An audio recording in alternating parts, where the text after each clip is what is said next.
Some of the best examples actually come from weather.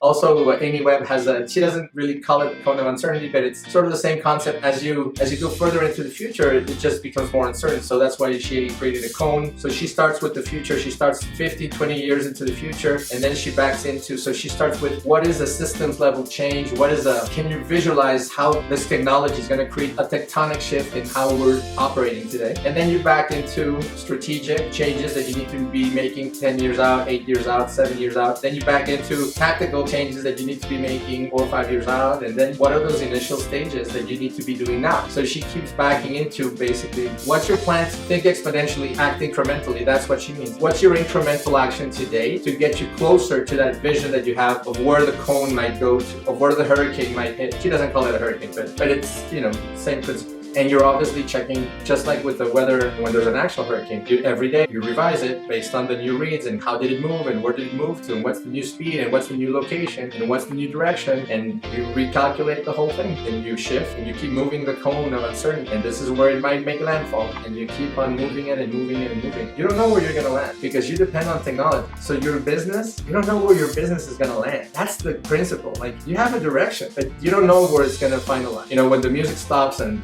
everybody takes a chair, you don't know where you're going to end up. But that's the whole point. I think that's the type of thing that Amy Webb would tell you, well, duh, like, yes, that's the whole point. You don't know. And thus, we have to prepare for multiple scenarios, not just for one linear scenario. We have to prepare for a range of scenarios. So when we prepare and we stockpile and we save and we divest and we do all these moves that we do to prepare, train people, and we upgrade machinery and we change algorithms and we hire and fire and change skill sets around. When we do all these things, it's because with those changes that we've made, yeah, we can end up here, but we can also end up there.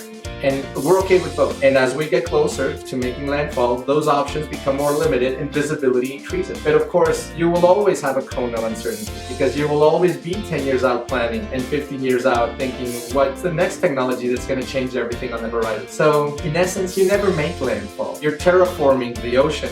Terraforming wherever you step, and you step and you step and you step and you keep terraforming, but the hurricane is always moving and you never know what path it will eventually take, because there might be a threat that comes from the right side and all of a sudden, bam, no? Your entire business ends up curving because either you turn away from the threat or you turn right into it because you think that you can be a bigger threat. And all of these things, they get revisited and revisited with the new data that pops up every day and with the new advances in technology.